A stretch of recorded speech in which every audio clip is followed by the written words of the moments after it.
Welcome to the Wise Take DFS podcast. I am your host, CK013. You can find me on Twitter at CK_013. And I am bringing you another solo MLB podcast. Cammy Boy had himself a little important test he had to study for. My man's going to be a doctor.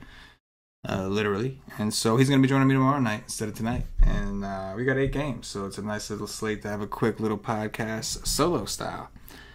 That's how we do it at the Wise Take Nation. So first up here, you guys can see we've got the Detroit Tigers visiting the New York Yankees. The Yankees, pretty big favorites as expected. Looks like they are minus 293. Total in this game is currently 9. The pitcher's not listed on this particular page. It looks like it's going to be J.A. Happ from what I see on MLBprobables.com. So we're going to have J.A. Happ going up against these Detroit Tigers. Kind of a tough spot. Obviously, I'm not exactly sure how much Happ even is, but I'm sure that he's going to garner some ownership going against these Tigers. Don't love taking lefties against the Tigers. I do think J.A. Happ has pitched pretty well since coming to the Yankees, but I'm a little worried here. Small ballpark, 87 degrees, going to be humid. And maybe even some wind blowing out. So J.A. Happ definitely a possibility against these Tigers. At the same time, if you wanted to take a chance on some of these value plays like James McCann and Castellanos, they are pretty cheap. And again, it's Yankee Stadium, so they are getting a pretty big ballpark boost. Francisco Liriano on the other side. This seems like a great spot for the Yankees. I know they've been a little disappointing lately, but I think that they're in a pretty prime spot. Lefty in Yankee Stadium. I know that Rodon was able to escape, even though he only had 2 strikeouts across 7 innings. But I don't think Liriano's very good, and I would anticipate Liriano to really struggle. He's a guy that struggles with walks in particular. I think that Hicks, Stanton, Andujar, Voit, who's been really hot, does look like Gleyber Torres has a Q tag on him, but if he's in there, I'd like to do it. He seems to be getting it going again. But the Yankees definitely looking like a pretty prime stack here. And their prices really aren't all that bad outside of Stanton. Everybody is under 5K, except for Mr. Giancarlo. Only problem with Liriano is from time to time his tendency to walk guys. So maybe he walks too many, then gives up the one dong, and only that one guy is going to get the benefit of those fantasy points.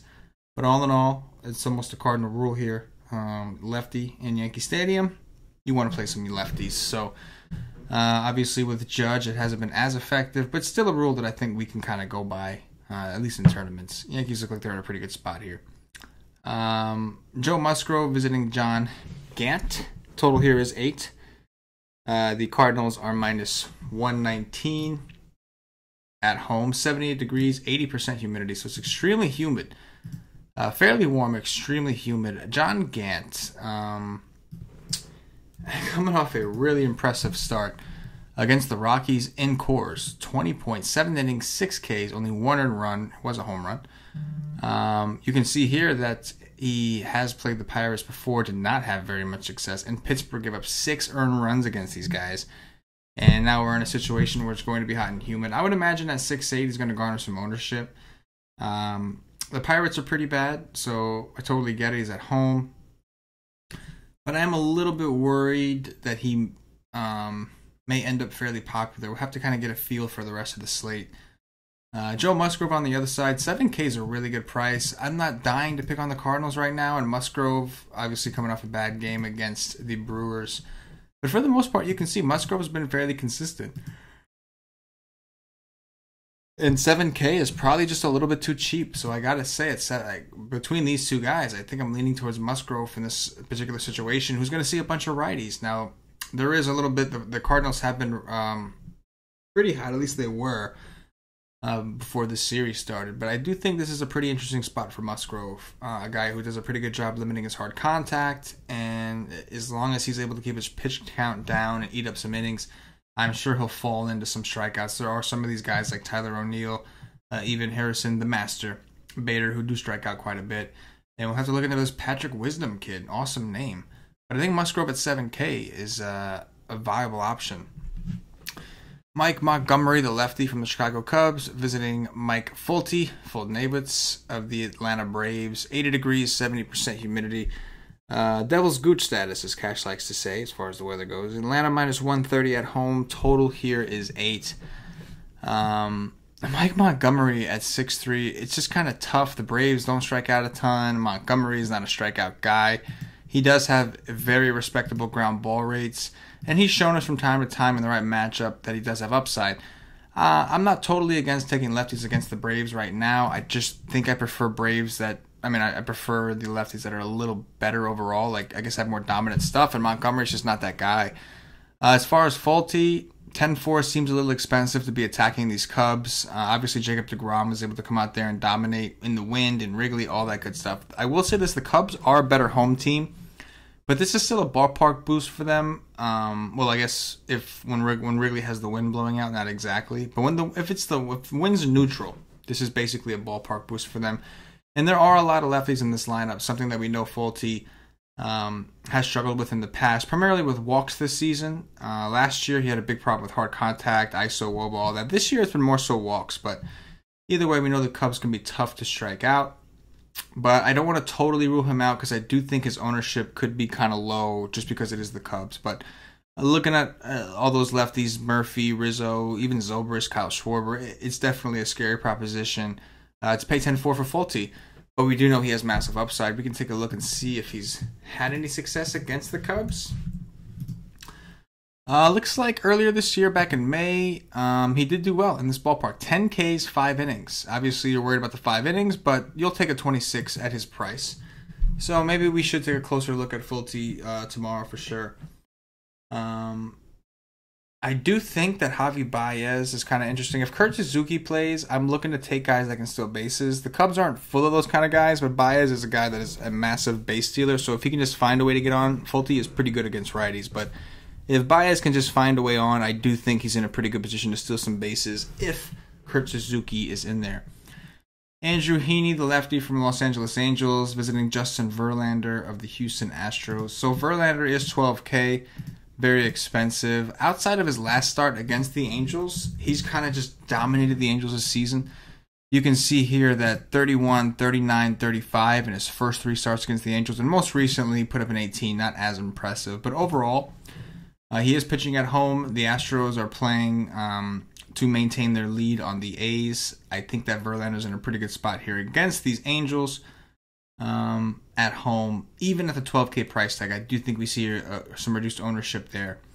As far as Andrew Heaney, 7-4 is a pretty good price, but I really don't want to pick on the Astros right now. Number one, they're playing for too much. Number two, they're just really tough to strike out. Heaney did strike out 5 through 6 innings, but he also gave up 2 home runs and 5 earned runs. I do think we can look at the Astros. Guys like Tyler White. Tyler White has been really good against lefties, especially lately.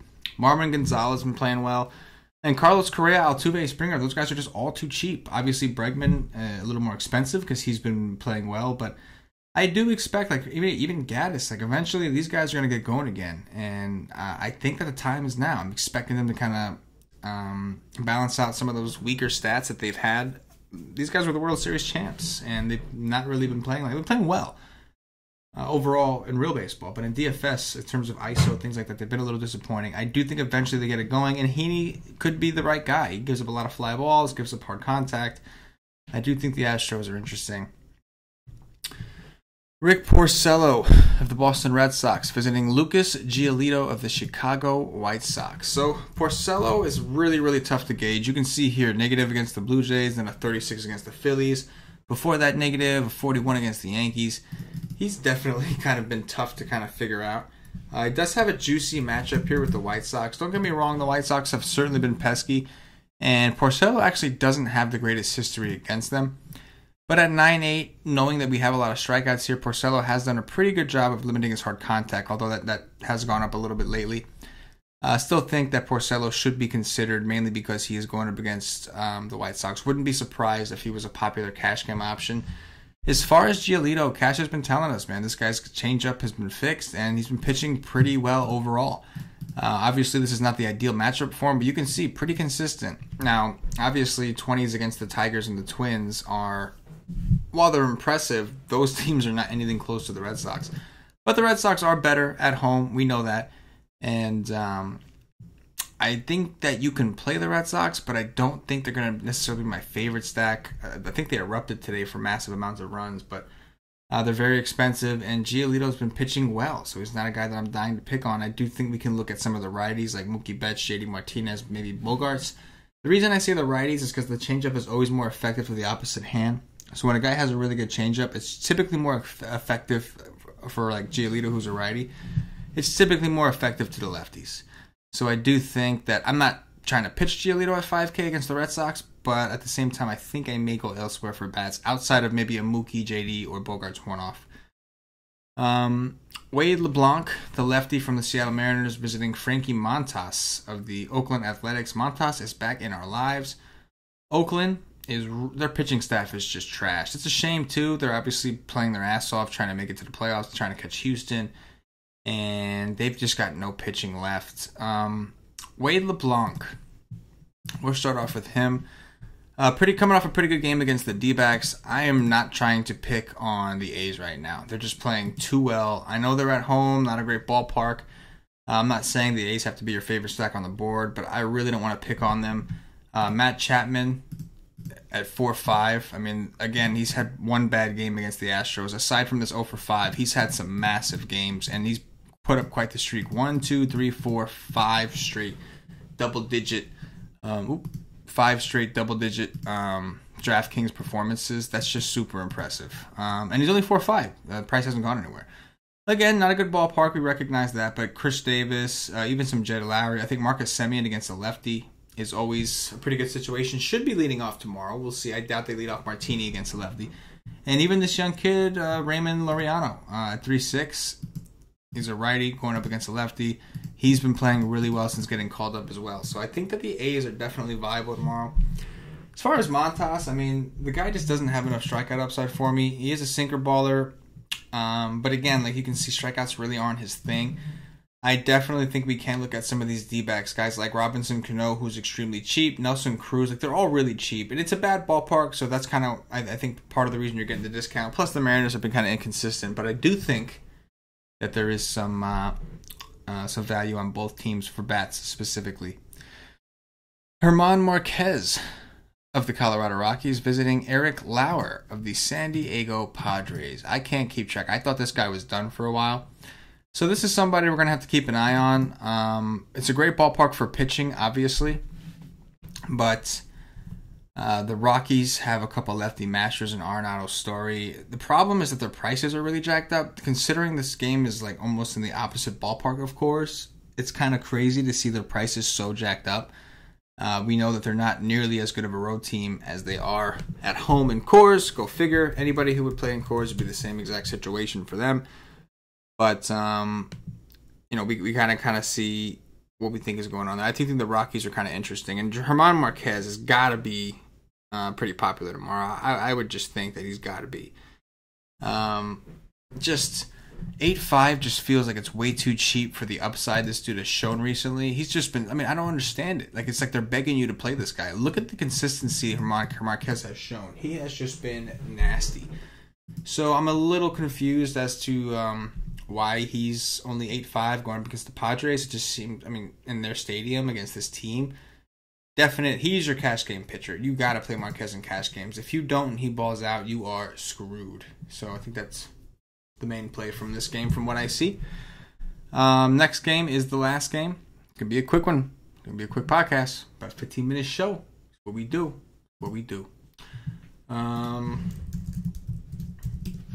We got Robbie Ray visiting Rich Hill, the lefty from the Los Angeles Dodgers. Pretty interesting pitching matchup. 80 degrees, 42% humidity. Robbie Ray just doesn't look right. I think we've kind of seen, he had a decent game against the Mariners, but 106 pitches through 5 innings. Now, I will admit the Mariners are a tough team to strike out. So the fact that he did get 7 Ks in those 5 innings is promising. But a 5 against the Padres, 15 against the Reds, some of these scores just aren't going to do. The good thing is it's against the Dodgers, a team that does struggle against lefties. You can see that last year Robbie Ray had some massive games against the Dodgers. And to be honest with you, in cash games, it's kind of looking like Robbie Ray Marquez could be a very interesting combination. Maybe people are going to be hesitant to play Ray in cash, but you give me a lefty with, low 30s to high 20% K rates. against the Dodgers, a team that has been horrible against lefties for most of the season, and I'm going to be interested. Dodgers also coming out of Arlington. Maybe they need some time to adjust back home, whatever the case is. But I do think that there's some pretty good value here. Robbie Ray, it's just a good matchup. Not that I love what I'm seeing from him, but it is a good matchup. As far as Rich Hill, he's 9-4 on DraftKings. Feels a little expensive. Had a great game against the Padres.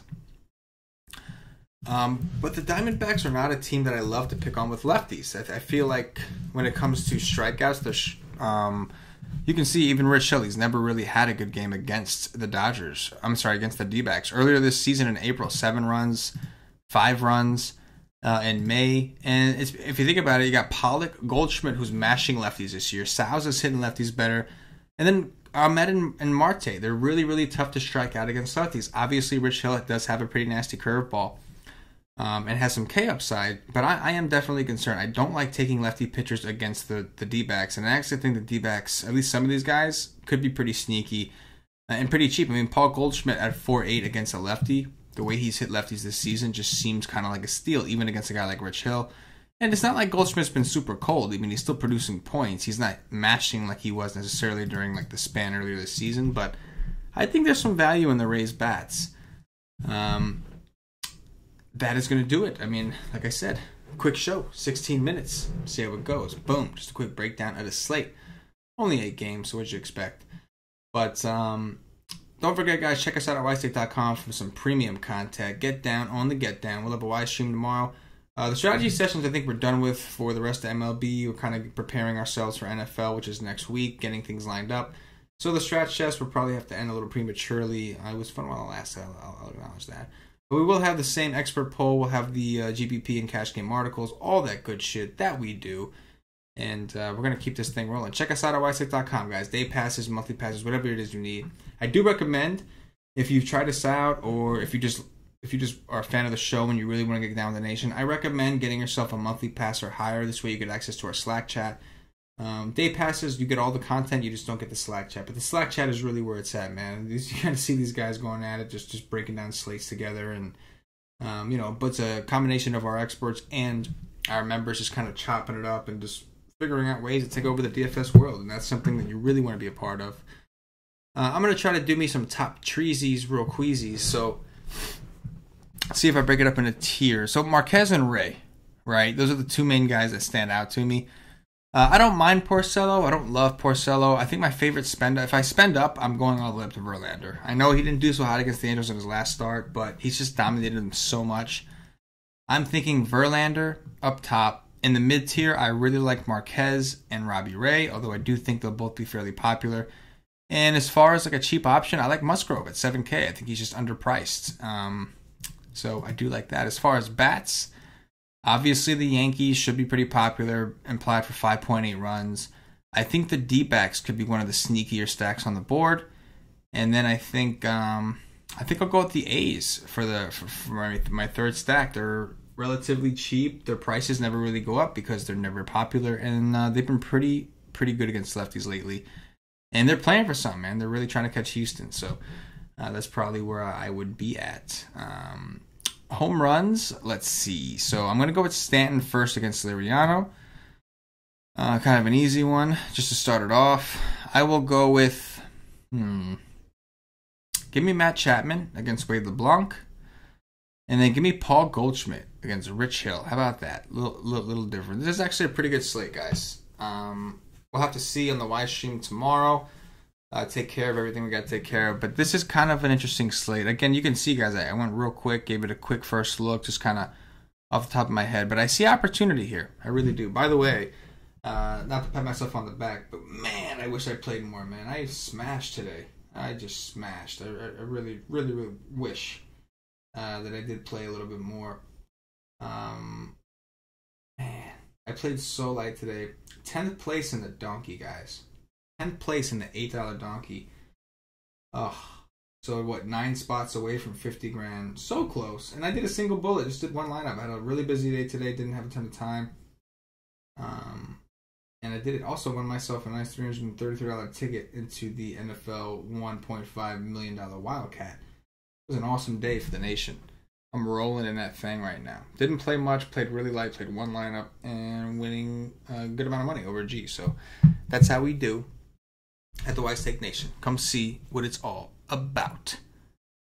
Anyway, if you're watching on YouTube, please click that thumbs up, that like button. Subscribe to the channel. If you are watching us on Facebook, give us a like and a share to support the Wise Take Nation. If you're listening to us on Podbean or iTunes, give us some 5-star reviews. Bump us up those charts. Really means a lot to us, helps us out.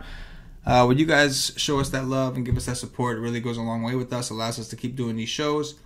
So if you're a fan of the show, all we ask is you show us a little bit of love. Go a little bit of love our way. Anyway, guys, just a quick announcement. Football is right around the corner. Next week, we will have some football content. We're going to have some preseason stuff for you tomorrow, preseason article. Tomorrow, we will have a baseball podcast. We're also going to have an NFL podcast, not necessarily for preseason. We'll have a preseason article from Paulie D, but it's going to be just NFL podcast in general. I believe it's going to be Bros, Bear, Patio, Joe, and Paulie D on the show. Should be a really awesome show for you guys that are excited for football. And our boy Wig Splitter is posting a college football article for those of you who are interested. So some point tonight, we're going to get it up. You can buy weekly access. If you have NFL access, you will be able to read the college football, at least for now. And if you have the all sports package, you got no problem. You can read the article. So we'll see where we go with the college football for now. We're going to start off with Wiggy McWiggleson's college football article. He's ready to smash. I'm ready to smash. I'm actually excited. I'll definitely show some support and try to build some lineups off this article and see how I do. And I'm hoping I do well. But a lot of exciting things, man. This is a great time for DFS. We've got NFL literally about to start next week. College football is back in our lives, which is glorious. And then, of course, we've got NBA right around the corner as we grind out the rest of MLB, which has been really good for the Wise Take Nation. So come join it. You're missing out if you're not. That's all I can say. Aside from that, appreciate y'all as always. Good luck. Yeah.